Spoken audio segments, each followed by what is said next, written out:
parle régulièrement de nos jours de l'importance du mental chez les athlètes de haut niveau pour réaliser des exploits sportifs. Je m'appelle Sébastien Bruno-Durand, je suis préparateur mental et à l'initiative de ce podcast, parlons de votre mental. Mon objectif est d'aller à la rencontre d'athlètes, mais aussi d'artistes, de chefs d'entreprise, de managers, d'étudiants et diverses professions pour les interroger sur les ressources psychologiques qu'ils utilisent au quotidien pour être performants dans leurs projets et bien dans leur basket tout au long de l'année. Vous pourrez découvrir des invités qui nous parleront de leur parcours, de leur définition du mental, des ressources psychologiques qu'ils utilisent pour développer confiance, motivation, détermination, gestion des émotions et des échecs et surtout leur capacité à rebondir, toujours aller plus haut, plus loin en restant positif. À votre tour, vous pourrez expérimenter leurs recettes dans votre quotidien pour booster votre mental. Allez, c'est parti, parlons de votre mental avec notre invité du jour. Bonjour Morgane. Bonjour.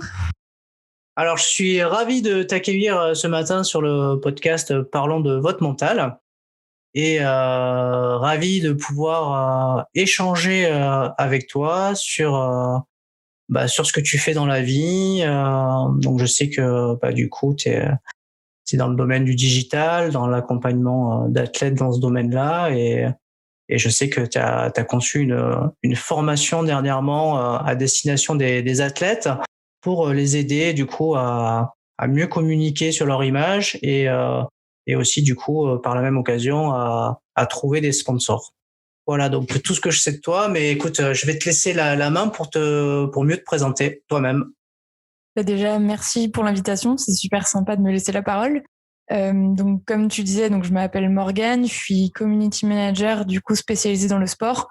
Donc je vais accompagner des athlètes, des clubs, des événements sportifs, des entreprises qui vont vendre des produits ou des services sportifs.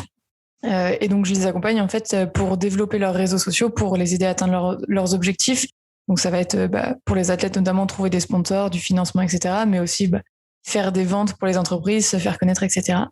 Et j'ai sorti, du coup, il y a moins d'un mois, donc c'est tout frais, j'ai sorti une formation justement pour aider les athlètes de haut niveau à gérer leurs réseaux sociaux tout seuls. Donc c'est une formation qui est en ligne et qui va leur apprendre vraiment étape par étape d'une façon très très concrète avec plein de tutoriels, plein de fichiers bonus à télécharger qui leur mâchent un petit peu le travail pour les aider du coup à développer leur réseau de manière simple et surtout très efficace parce que forcément ils n'ont pas beaucoup de temps pour gérer leur communication. Donc le but c'est aussi que ça aille vite et que ça soit bien fait. Donc voilà.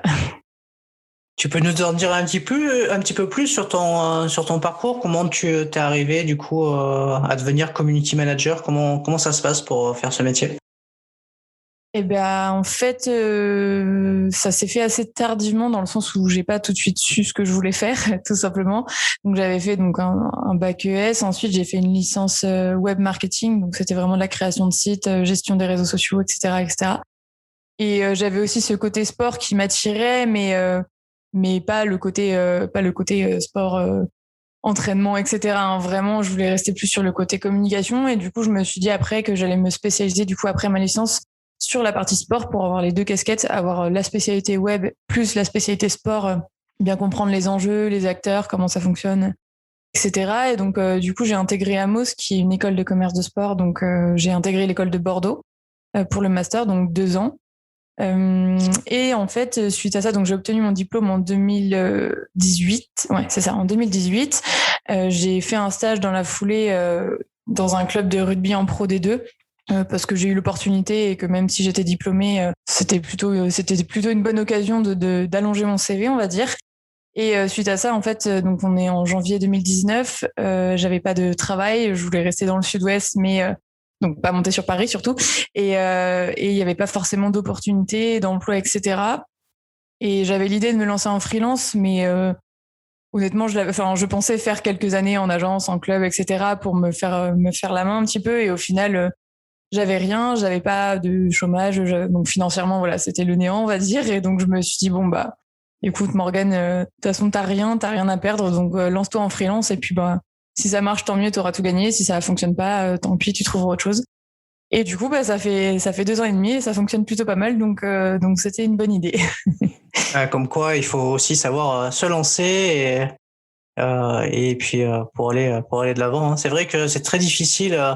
Souvent, le plus dur, je crois que c'est de se lancer en fait. Hein, quand on a une idée, savoir est-ce que ça va marcher, est-ce que ça va pas marcher. Mais bon, tant qu'on n'essaye pas, on peut pas savoir si ça va marcher ou pas. Donc, j'ai envie de te dire, conseiller à tout le monde d'essayer. Et puis, on a bien vu, hein, les grandes fortunes de ce monde, souvent, ont connu énormément d'échecs. Je pense aux patrons d'Alibaba, notamment, avant de pouvoir faire fructifier leurs idées, les développer et ensuite en retirer des revenus. Mais bon, ça prend du temps, mais en tout cas, ça doit être hyper satisfaisant pour toi, je pense là. Ouais, du coup, parce que comme tu le dis, hein, moi je suis quelqu'un de très stressé, très angoissé. Donc se lancer comme ça en se disant qu'on n'a pas de sécurité financière, que bon, en soi on n'a rien à perdre non plus, mais c'est pas évident psychologiquement de se lancer. Et au final, je suis plutôt contente de l'avoir fait parce que je le sentais au fond de moi que j'avais envie de le faire, mais j'avais clairement très très peur. C'est ça qui me bloquait. Et à un moment, je me suis dit, bon, allez, stop, Morgane, t'arrêtes et tu te lances et on verra. Et au final, heureusement que je me suis pas trop écoutée non plus à ce moment-là, quoi. Ouais. Sinon, je pense que je sais pas ce que je ferais, mais j'en serais pas là. Et du coup, j'ai envie de te poser la question parce que t'en parles. Comment tu t'es débloqué à te lancer? J'ai arrêté de réfléchir, chose que je ne fais pas souvent, mais je réfléchis beaucoup trop. Et du coup, et je crois que c'est ça un moment qui a fait tilt. Je me suis dit, bon, stop, enfin, si je passais mes journées à me dire, ouais, mais imagine, il se passe ça ou il se passe ça, alors qu'en fait, je peux pas savoir ce qui va arriver au final, que ça soit dans le positif ou le négatif. Et à un moment, je sais pas, je me suis dit, stop, ça faisait que 15 jours que j'avais plus de travail, mais ça me faisait un petit peu... J'en avais marre de rien faire, de pas savoir où j'allais. Moi, je suis quelqu'un, j'ai besoin d'avoir des objectifs, j'ai besoin de savoir où je vais. J'aime pas ne pas contrôler les choses. Et je me suis dit à un moment, prends la décision, arrête d'avoir peur, arrête de t'écouter. Et puis, si c'est pas la bonne, tu le sauras assez vite, quoi. Et au final, le jour où j'ai pris la décision, je me rappelle très bien, c'était un jeudi. C'était, je sais plus, autour du 15 janvier par là. J'ai pris la décision et j'ai contacté une personne avec qui j'avais été mise en relation durant mes années d'études. Et elle m'a dit, ah, mais je connais quelqu'un qui cherche du monde pour les réseaux sociaux, pour une agence, etc. Et en fait, 2 jours après, j'avais 8 clients d'une agence dans le sport. Donc, comme quoi, une fois que tu prends la décision, que tu es aligné avec ce que tu fais, les choses arrivent. Enfin, moi, je crois beaucoup à ça. Les choses arrivent naturellement si tu travailles et si tu y crois fort, quoi. Donc, au final, voilà. Ouais, super. J'ai eu beaucoup d'invités là qui parlaient d'alignement. Et tu vois ça comment, toi, l'alignement? Moi, je suis très axée là-dessus aussi. Je pense vraiment que les choses n'arrivent pas par hasard, que si dans ta tête, t'es au clair avec tes objectifs, que tu sais ce que tu veux, que tu y crois et que t'es positif et que tu travailles surtout, parce qu'on va pas se mentir, il suffit pas de penser, il faut aussi bosser, mais si tu travailles pour, il n'y a pas de raison, enfin, il y a toujours un chemin. Je veux dire, on peut se planter, c'est sûr moi, je me suis plantée, j'ai fait plein d'erreurs, mais si tu veux vraiment faire ça, tu te plantes, tu réfléchis à ce que tu as fait de mal et tu rectifies, tu prends des nouvelles directions et au final, si tu y crois vraiment, tu finis toujours par y arriver, quoi. Peu importe par quel chemin.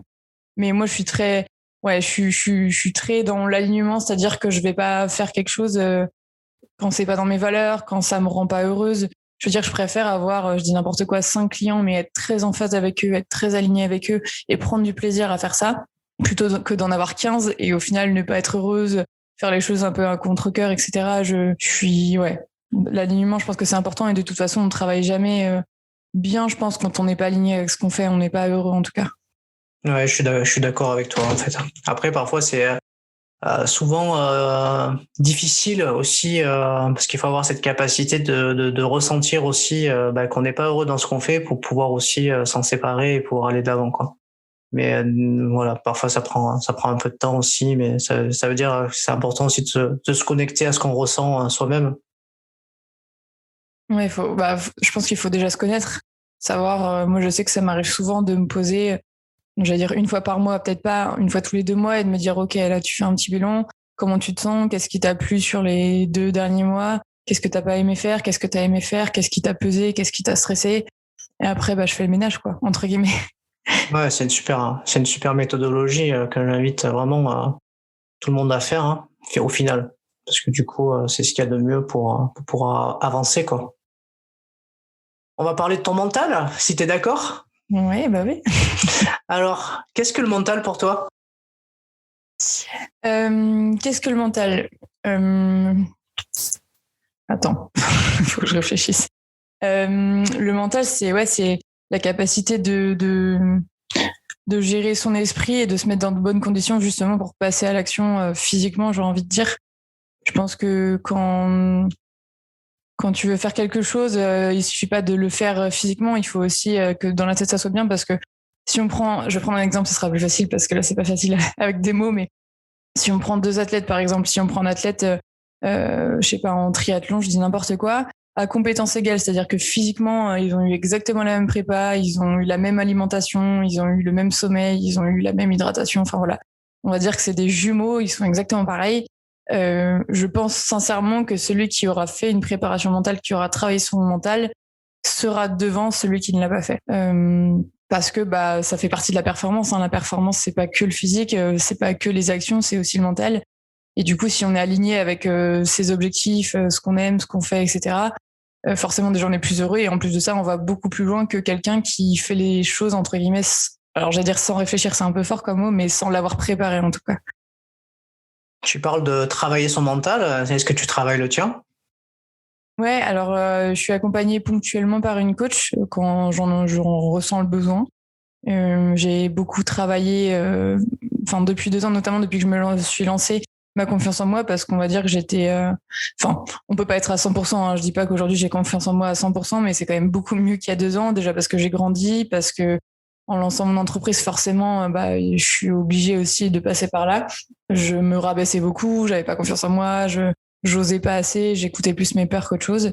Et donc ouais, je me suis fait accompagner, et de temps en temps, ponctuellement, quand il y a des moments où j'ai eu besoin, je me fais accompagner justement pour rebondir et puis pour clarifier les choses. Des fois, c'est vrai qu'on est un peu dans le brouillard et on voit pas le bout, alors qu'au final, de parler à quelqu'un d'autre, ça permet aussi de tout remettre au clair, de tout remettre à plat, et ça fait du bien de faire le ménage un petit peu, quoi. Ok, donc du coup, tu disais que tu avais principalement travaillé sur ta confiance en toi? Ouais, la confiance en moi, lâcher prise, accepter aussi de pas tout contrôler, relativiser. Je suis un peu stressée de la vie, on va dire, donc c'est vrai que si je contrôle pas les choses, c'est la catastrophe tout de suite. Donc j'apprends à faire ça, j'apprends à lâcher prise, à accepter que voilà, je peux pas tout contrôler, je contrôlerai pas les autres, ce que disent les autres, et que bah ça m'impactera parfois, mais voilà, il faut l'accepter, et ouais, voilà, qu'on maîtrise pas tout. Alors du coup, je suis un petit peu curieux. Comment tu t'y prends pour mettre au travail toutes ces choses-là?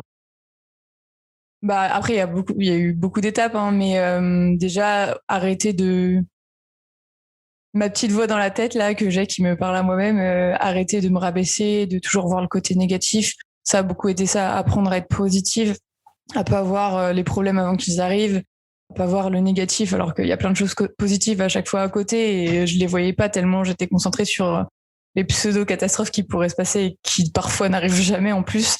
Donc ouais, apprendre à voir le côté positif et à me contenter du moment présent, de ce que j'ai, et ne pas m'inventer des problèmes qui des fois n'arrivent jamais, quoi. Tu pourrais dire aujourd'hui que du coup, l'enthousiasme est primordial pour le mental. Bah primordial, je sais pas, mais je pense que oui, ça compte beaucoup, parce que déjà c'est quand même plus cool de s'axer sur le positif que sur le négatif dans la vie quotidienne. Et surtout, je trouve, après c'est un peu perché, mais je trouve que ça envoie des bonnes ondes. Je le vois de plus en plus que quand il m'arrive quelque chose d'un peu négatif, etc. Avant, j'avais quand même tendance à râler, voilà, en bonne française, gna gna gna, enfin voilà, à être un peu négative.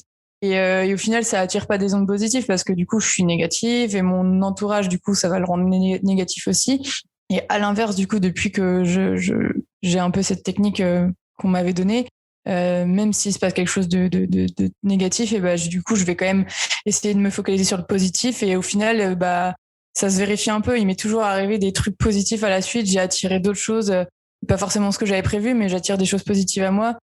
Et par exemple, ce sera plus simple si je prends un exemple, mais pendant le Covid, du coup, donc vraiment au tout début du Covid, là au mois de mars, quand les premiers confinements sont arrivés, j'ai perdu beaucoup de clients, j'ai perdu 80% de mon chiffre d'affaires, parce que j'ai travaillé avec des événements sportifs, des choses comme ça, et donc tout le monde a arrêté d'un coup. Donc psychologiquement, déjà, c'était compliqué de ne plus avoir de travail quasiment. Financièrement, c'était compliqué aussi.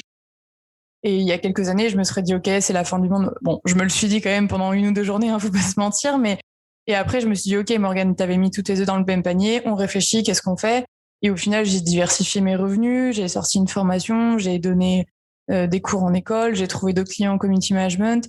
j'ai un peu plus réparti aussi mon type de client pour avoir des personnes qui sont pas forcément dépendantes d'un lieu physique ou d'un événement, etc. Et au final, en 6 mois, on va dire, entre le mois de mars où le Covid a commencé et 6 mois après, j'ai doublé mon chiffre d'affaires. Et sans forcément, je me suis acharnée au travail, mais je veux dire, je pense que l'état d'esprit, il compte pour beaucoup et que du coup, les gens sont venus à moi, entre guillemets, naturellement. Mais je pense que si j'étais restée dans mon lit à pleurer pendant 6 mois, j'aurais pas eu les mêmes résultats, quoi. Donc finalement, on pourrait dire que on aurait pu regarder ça sous le mode échec, ce qui s'est passé, et que au final, avec une vision beaucoup plus positive des choses et du coup une ouverture d'esprit, tu as pu au contraire diversifier tes activités et finalement t'épanouir et rentabiliser tout ce que tu peux proposer, quoi. Ouais, c'est ça, totalement. C'était un échec en soi, hein. Enfin, un échec. Un échec, oui et non, parce que bon, c'était un événement extérieur et pour le coup, ça, je pouvais pas le contrôler, pardon, et personne le pouvait. Mais oui, de toute façon, il faut rebondir rebondir et de manière positive surtout, parce que sinon, je serais encore dans mon lit en train de pleurer, quoi. Si j'avais pas bougé, il faut passer à autre chose et avancer, quoi.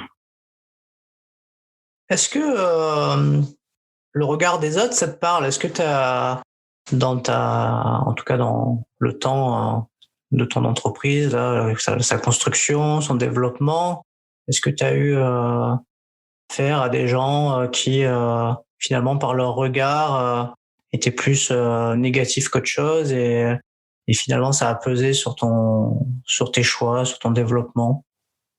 Oui, oui, forcément. Enfin, plus avant que maintenant, parce que justement, j'essaie de me détacher de ça.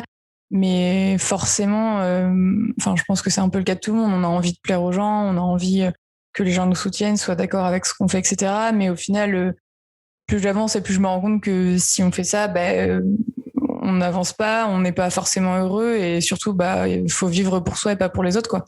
Donc j'ai fini par le comprendre et du coup, maintenant, je fais vraiment en sorte d'être alignée avec moi-même, avec ce que j'aime, ce que je veux faire, ce que j'ai envie de faire. Et surtout que ça soit en accord avec mes valeurs. Et quand je fais ça, moi, je me sens bien et c'est le principal. Si les autres ne l'acceptent pas ou ont un problème avec ça, après, ça n'a pas forcément un lien avec moi. C'est plus eux, leurs croyances et leurs valeurs. Mais tant que je suis respectueuse et que voilà, je fais ce qui me plaît, voilà. Mais oui, forcément, il y a eu des choses, même des petits pics qui sont pas forcément méchants à la base, mais tu mets des photos de toi sur les réseaux sociaux, tu fais des stories en face cam, tu fais ton influenceuse et tout. Je sais que c'est pour taquiner aussi. C'est vrai que parfois, je l'ai beaucoup pris à cœur au début et après je me suis dit, mais en fait, c'est mon entreprise. Donc si je communique pas, qui va le faire? Bon, ok, je le fais. Si ça dérange quelqu'un, tant pis pour eux, quoi. Je fais de mal à personne. Mais oui, forcément, c'est difficile et des fois, ça blesse encore, hein, c'est normal. Mais après, moi, tant que je suis alignée avec ce que je fais, tant pis pour les autres si ça leur plaît pas. J'ai envie de dire, c'est dommage pour eux. Après, je pense qu'il faut aussi savoir bien s'entourer. Il faut faire le tri, clairement. Forcément, si c'est. Moi, j'ai eu la chance d'avoir des parents et une famille, hein, de manière générale, et qui me soutient et qui a toujours cru en moi et qui, peu importe ce que je faisais, a toujours été là, même si je tombais, on va dire. Mais je pense que c'est important aussi de faire le tri dans son entourage et que forcément, si on crée son entreprise ou si on veut être athlète de haut niveau ou peu importe, et que autour de soi, on a un conjoint, des parents, des frères et sœurs, des meilleurs amis qui passent leur temps à nous dénigrer, à nous dire qu'on n'y arrivera pas, etc. Forcément, c'est compliqué d'y aller parce que ça joue sur le mental. Donc, je pense aussi qu'il faut savoir faire le tri dans l'entourage qu'on peut trier et aussi faire comprendre aux personnes proches, comme les parents, qu'on ne peut pas supprimer de sa vie forcément. Faire comprendre aussi que c'est important pour soi et que ça les regarde pas et que vous assumerez les échecs seul, quoi. Mais c'est vrai que c'est mieux de s'entourer de personnes positives et qui vous soutiennent, quoi, pour aller plus vite et plus loin. Oui, ça c'est sûr que c'est l'idéal, hein. Après, on a tous connu des personnes qui, malgré tout le positif que ça peut retirer, vont toujours aller chercher, on va dire, le côté négatif. Ouais, mais bon, il y en a d'autres qui se sont lancés, qui l'ont déjà fait, ça n'a pas fonctionné, donc je vois pas pourquoi toi tu y arriverais. Ça, je crois qu'on a tous connu à un moment ou à un autre des personnes négatives. Et comme tu dis, je crois que il faut s'écouter soi et foncer, mettre en place des actions pour réussir et puis s'affranchir par des essais-erreurs pour aller vers son objectif. Ouais, c'est tout à fait ça, ouais. Tout à fait. Alors en tout cas, j'ai compris que désormais tu restais systématiquement positif dans ton quotidien, que tu avais appris du coup à gérer tes émotions, gérer ton stress pour aller de l'avant. T'as des trucs pour te motiver parce que du coup tu travailles quelque part un peu en freelance, un peu seul. Parfois c'est pas toujours simple de travailler seul, même si on est au contact des autres parce qu'on développe leur image ou voilà on participe à leur projet. Est-ce que tu as des trucs, toi, pour te motiver chaque jour?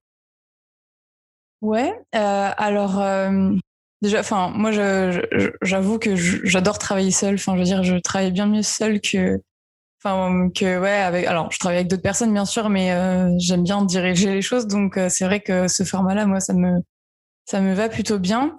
Et j'ai pas trop de mal, honnêtement, à me motiver. Ça fait maintenant 2 ans et demi que je travaille depuis chez moi toute seule. Bon, bien sûr, des fois, je me déplace pour voir des clients, mais c'est quand même assez rare. C'est pas plus d'une fois par mois. Et j'avoue que je me motive très facilement. Pourquoi? Parce que je sais pourquoi je le fais, parce que je suis alignée avec tout ça, parce que ça me plaît et que je vois pas les heures passer quand je travaille. Et je pense que la clé, enfin une des clés en tout cas, c'est de se fixer des objectifs. Moi, je sais que je m'en fixe tous les 3 mois à peu près. Enfin, je m'en fixe déjà à la fin de l'année pour l'année entière.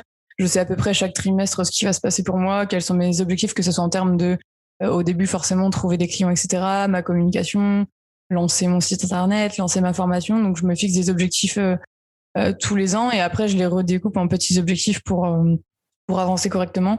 Et voilà, et comme c'est aligné avec qui je suis, ce que j'ai envie de faire, avec qui je veux bosser, avec qui je veux pas bosser et comment je veux le faire, j'avoue que j'ai pas trop de mal à me motiver, ça va assez vite. Après, si par exemple sur ma formation, là, j'ai quand même mis plus de 6 mois à la sortir, alors que concrètement, j'aurais très bien pu la sortir en 2 mois, mais j'avais extrêmement peur.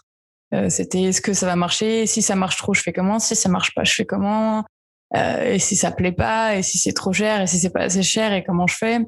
Donc j'ai mis vraiment beaucoup trop de temps à la sortir, alors que sur la partie concrète, la partie opérationnelle, ça aurait pu aller beaucoup plus vite. Mais voilà, on en apprend tous les jours et je sais que la prochaine fois que je sortirai un produit comme ça, j'arrêterai de me poser 10 000 questions et je me lancerai beaucoup plus vite, quoi. Mais voilà, il y a encore du travail à faire, hein.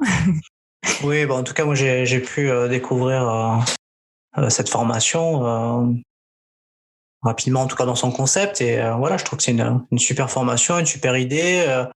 Aujourd'hui, moi, de mon côté, j'essaye d'aider aussi du coup, des athlètes en aidant via une société qui s'appelle Sport Funding, des athlètes du coup, à pouvoir récupérer en tout cas du mécénat, du sponsoring ou en tout cas des choses pour qu'ils puissent un petit peu s'appuyer sur des ressources financières pour vivre leur rêve olympique ou leur rêve d'un championnat du monde ou autre.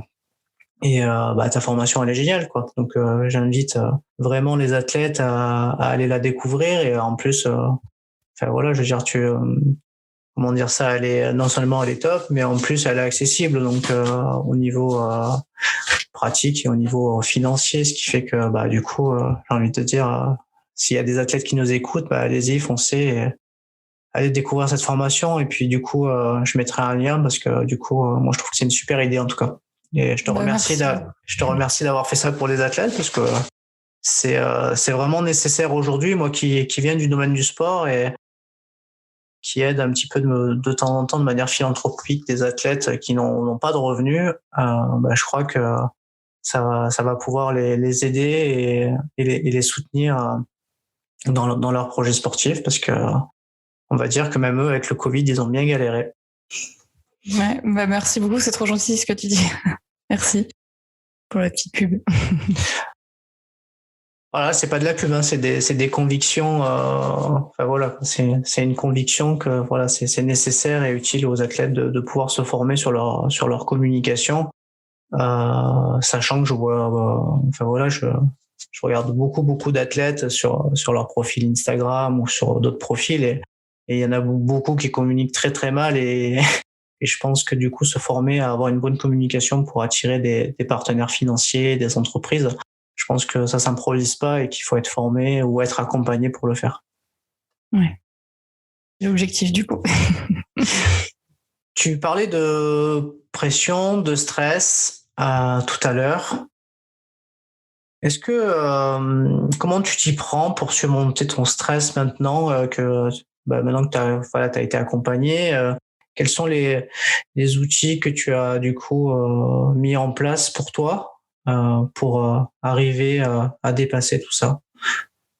Ouais, alors sur les moments vraiment où je me mets à paniquer, à stresser, à pas être bien, j'ai appris à faire de la respiration, donc vraiment à bien respirer, à souffler, à faire le vide, euh, accompagné un peu de méditation. Donc moi je le fais via des applications sur YouTube, des choses comme ça. J'écoute de la ASMR aussi, je sais pas s'il y en a, je sais qui détestent ça, mais moi ça me calme vraiment, ça me détend, j'adore ça. Et donc ouais, sur les moments vraiment de stress où je suis en mode panique, c'est des outils qui m'aident beaucoup parce que tout simplement ça me permet de faire le vide, de juste me centrer sur ma respiration et de penser à rien. C'est une chose qui n'arrive pas souvent. Je réfléchis beaucoup trop, donc ça fait du bien de temps en temps. Et après, bah, quand c'est vraiment des périodes, par exemple 1 ou 2 semaines où je sais que c'est chargé ou que je suis à fond, je stresse beaucoup, etc., et que ça passe à une vitesse folle, j'essaye de prendre un moment, même 2, 3 heures au moins dans la semaine, pour poser les choses à l'écrit. Je suis quelqu'un qui écrit beaucoup. Enfin, j'ai besoin d'écrire les choses. Je sais pas, ça peut paraître bête, mais j'ai besoin d'écrire les choses et du coup, je reprends le temps de me dire, ok, c'était quoi mes objectifs? Qu'est-ce qui s'est passé de bien, de pas bien, etc. Je refais un peu un bilan, on va dire, pour bah, relativiser en fait et me rappeler qui je suis, mes valeurs, pourquoi je fais ça et me rendre compte qu'au final, voilà, tout va bien, il y a rien de grave en général et euh, et que bah j'ai pas besoin de paniquer comme ça en fait. Mais ouais, c'est vrai que j'ai besoin d'écrire beaucoup. On parlait de positif tout à l'heure aussi, d'être optimiste et tout, et c'est vrai que ma coach, c'est ce qu'elle m'avait dit de faire. Tous les matins, j'écris un peu mes objectifs, ce que j'ai envie de ressentir aujourd'hui, ce que j'ai envie de faire, comment je veux le faire. Et le soir, de marquer 3 à 4 choses positives qui me sont arrivées, ça permet bah, de se centrer encore une fois sur des choses qui sont positives et parce que souvent on donne beaucoup plus d'importance au négatif, alors qu'en fait il s'est passé peut-être un truc de mal dans la journée sur 10 belles choses et nous on va voir juste la mauvaise chose alors que il y a plein de belles choses à côté. Donc ouais, j'écris beaucoup, je vide mon cerveau, j'écris tout ce que je ressens, ça me fait bah, un peu un journal en fait. Hein. Et ouais, je vide mon cerveau et je respire et méditation, et l'ASMR, ouais, ça me fait beaucoup de bien. Après, je pense que chacun a sa technique, mais moi, en tout cas, c'est ce qui fonctionne sur moi, donc voilà. Ok. Bon, après, c'est le principe du podcast, c'est d'aller à la rencontre des méthodes de chacun, et c'est ce qui peut inspirer d'autres personnes qui écoutent le podcast. Et je trouve ça bien de pouvoir aussi aller voir qu'est-ce que font chacun de manière totalement différente, les outils qu'ils utilisent, comment ils font, et je trouve ça chouette de pouvoir du coup écouter comment dans chaque métier ou chaque individu on arrive à gérer son stress. T'as un métier où tu dois rester focus, parce que c'est important de rester focus quand on travaille dans le digital, je pense. Est-ce que tu as une méthode pour rester concentré longtemps et puis voilà, de pas avoir trop de coupures? Alors déjà, je travaille aux heures où je suis la plus productive. Je sais que moi, l'après-midi, il faut pas me demander grand-chose, on va dire, en termes de production, je parle. C'est-à-dire que bah, forcément, moi, je dois faire des stratégies, rédiger des posts, etc. Et forcément, il faut que l'inspiration soit là. Je veux dire, si je suis pas inspirée, il y a rien qui sort et il y a rien qui est produit. Donc, j'ai réussi à détecter un peu les moments où je travaille le mieux. Donc, moi, c'est vraiment le matin, assez tôt. Hein. Je fais en général un 7h, 13h bien chargé en termes de production de contenu. Et l'après-midi, on va dire que je fais ce qui me demande le moins de réflexion, où je peux un peu, entre guillemets, poser le cerveau, faire des choses un peu automatiquement, des choses un peu moins créatives, on va dire. Donc déjà, ouais, détecter, je pense, les moments où on est le plus productif, c'est important. Parce que ça sert à rien de mettre des tâches sur les moments où vous n'êtes pas productif, du coup, parce que au-delà de pas réussir à produire, en plus, vous perdez du temps pour faire autre chose, donc ça sert à rien. Donc ouais, moi, je me fais en général un 7h, 13h bien chargé, et l'après-midi, des plus petites tâches, des micro-tâches qui ont moins de besoin de réflexion, on va dire, moins besoin de créativité. Ensuite, je fais quand même des pauses régulières, c'est-à-dire que quand je suis bien, en général, soit je fais tout d'une traite, je fais mon 7h, 13h et je suis dans le flow, on va dire, ouais, je suis vraiment à fond, je vois pas le temps passer et j'oublie de manger, je me réveille après 14h et je dis, ah mince, faut manger. C'est mon ventre qui me rappelle en général. Donc, soit ça fonctionne comme ça et ça se fait vraiment naturellement parce que je suis passionnée par ce que je fais et genre, j'adore ça, donc je vois pas le temps passer. Soit vraiment, il y a des moments aussi où j'arrive pas à me concentrer comme ça 4-5 heures d'affilée et du coup, je fais tout en micro-tâches, c'est-à-dire que je fais tout en tâche de 2 heures en général. Donc, je prépare mon planning le dimanche en général pour la semaine entière, voire même. En fait, je rectifie ce que je viens de dire. En fait, le 31 du mois ou le 30 du mois, je planifie mon mois entier. Donc, je sais exactement en termes de tâches ce que je vais avoir à faire pour mes clients, pour moi, pour ma communication, etc. Donc, je planifie à l'avance sur le mois entier tout mon agenda, en posant d'abord les choses impératives en termes de date et le reste après. Et après, tous les dimanches, je revois mon calendrier pour la semaine suivante pour adapter s'il y a eu des changements, etc. Je pense que déjà planifier, moi, ça me permet d'être sereine parce que je suis très stressée, j'ai besoin de contrôler les choses. Donc, le fait d'avoir tout écrit sur mon agenda en ligne, déjà, je sais ce qui va m'arriver dans la semaine. Je peux lâcher prise là-dessus. Déjà, je sais que tout rentre, que j'ai même du temps libre. En général, je me bloque une après-midi dans la semaine où je mets absolument rien pour les retards, les urgences clients, les choses comme ça. Comme ça, je sais que j'ai le temps, je maîtrise. Et ensuite, je fais des blocs de temps de 2 heures en général, donc 2 heures à travailler pour un client. Ensuite, je fais une pause, je fais sport, je sors prendre l'air, je fais un truc, hop, et je reviens sur 2 heures. Mais en général, le matin, j'avoue que pas trop besoin de faire de pause. En général, le matin, je fais un 7h midi, 13h. Et l'après-midi, par contre, j'ai besoin de pause parce que là, mon cerveau, il a un peu plus de mal à fonctionner, on va dire. Mais voilà. Et après, j'essaye de couper un petit peu aussi les week-ends. Ça, c'est pas trop respecté, mais depuis la fin du confinement, mais depuis 2-3 mois, là, depuis le mois de mai surtout, je me force à pas travailler les week-ends parce que c'est vrai qu'avec le confinement, ça faisait quasiment 1 an que je bossais aussi le samedi et le dimanche parce que j'avais rien d'autre à faire. Et là, je commençais à saturer et là, j'en pouvais plus. Donc là, je me force aussi à me bloquer les week-ends. Mais voilà, dans l'idée, en gros, c'est ça. C'est vraiment de trouver les moments où on est le plus productif, de planifier le mois et la semaine et de se garder du temps off pour les retards éventuels, les urgences, etc., pour être sûr de tout contrôler, d'avoir le temps de tout faire et de se garder des moments off justement pour se reposer aussi parce que quand on est trop dans le rouge, à un moment, ça explose, quoi. Et ouais. Quand je t'écoute, j'ai vraiment la sensation d'avoir en face de moi une personne hyper déterminée. Est-ce que je vois juste ou? Ouais, déterminé, très maniaque du contrôle, c'est ça. J'ai besoin de contrôler les choses, je suis un peu maniaque sur les bords et ouais, j'aime pas trop l'imprévu, quoi. Donc j'essaie de prévoir au max l'imprévu, même si on peut pas. Mais ouais, je prévois même des blocs de temps au cas où il y a des choses à faire en urgence aux clients, au cas où. Et puis si jamais il y a rien et que tout va bien, je prends de l'avance du coup sur ma semaine suivante, tout simplement. Ouais, en tout cas, c'est une super méthodologie. T'es super super organisé. Je crois que je vais t'appeler pour prendre des cours. Sur l'agenda. Ouais, surtout sur les agendas quand on veut communiquer sur ne serait-ce que sur un podcast ou sur enfin voilà, c'est jamais évident on peut avoir une bonne idée, se lancer, mais je pense qu'après c'est important aussi pour se développer d'avoir les bonnes stratégies, les bons conseils et les bonnes d'avoir un expert qui t'accompagne et qui t'aide, quoi.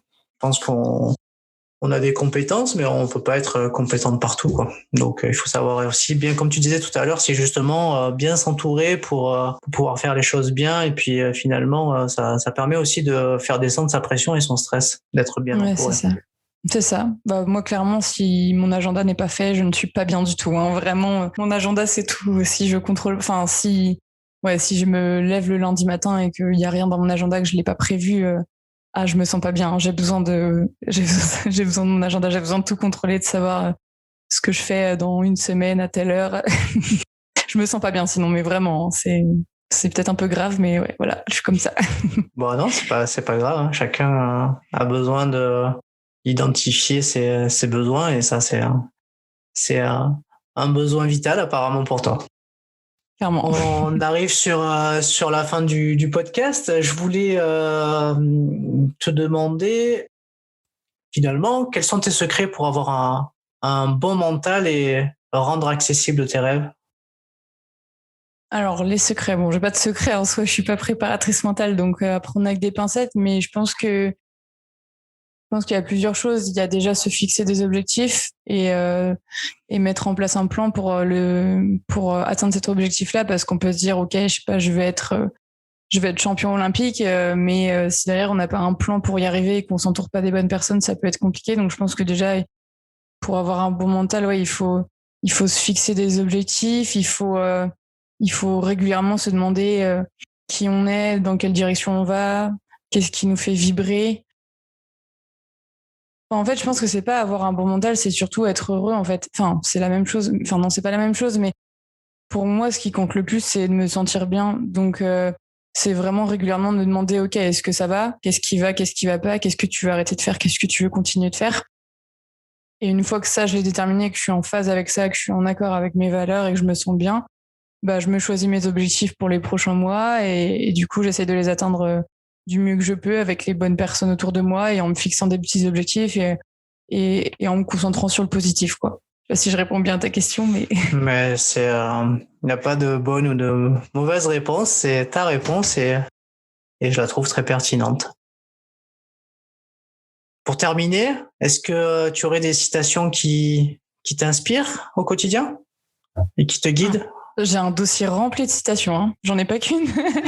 Ouais, j'ai un dossier, je suis très citation, j'aime beaucoup ça. Donc j'ai un dossier, j'ai un dossier avec plein de photos de citations et classé par, ouais, je suis un peu maniaque du rangement, mais classé un peu par thème, genre si ça va pas, pour me motiver pour le sport. Donc j'en ai plein, mais celle d'aujourd'hui, c'est laquelle? Celle que tu as utilisée aujourd'hui? Je reprends voilà, c'est ça. Celle que j'aime beaucoup et qui est valable sur le très long terme, on va dire, c'est celle d'Oscar Wilde, qui est « Sois toi-même, tous les autres sont déjà pris ». Je la trouve super belle, cette citation, parce que ça veut tout dire. En fait, ça veut dire tu vis pour toi, pas pour les autres. Donc, tu fais tes choix à toi, qui sont en accord avec tes propres valeurs. Tu fais des choses qui te font vibrer toi, pour toi. Et il y a que comme ça, je pense qu'on va loin. Si on fait quelque chose un peu à contre-cœur, déjà, on n'est pas heureux. Et en plus, on vibre pas et on n'est pas heureux, quoi. Donc, ouais, sois toi-même, tous les autres sont déjà pris. Je la trouve plutôt belle, cette citation. Ça sera le mot de la fin. On restera sur cette belle citation. Morgane, je te remercie pour le temps que tu nous as accordé pour le podcast. Et merci à toi surtout. Je te souhaite un bon développement, une bonne continuation et que voilà, que tous les projets que tu vas mettre en œuvre, réussissent et qu'on puisse te voir régulièrement accompagner des athlètes dans leur communication ou dans des événementiels ou autres. Merci beaucoup, merci à toi pour l'invitation et puis pareil, longue vie à ton podcast et à tous tes projets. Merci beaucoup, à très bientôt. C'était Parlons de votre mental, votre podcast pour explorer les ressources psychologiques et outils de préparation mentale utilisés par nos invités qui, j'espère, t'auront inspiré pour les expérimenter dans ton quotidien. Si toi aussi tu souhaites partager tes expériences et comment tu t'y prends pour booster et muscler ton mental, n'hésite pas à me contacter. Et si tu as apprécié ce podcast, je t'invite à le liker, laisser un commentaire et à le partager.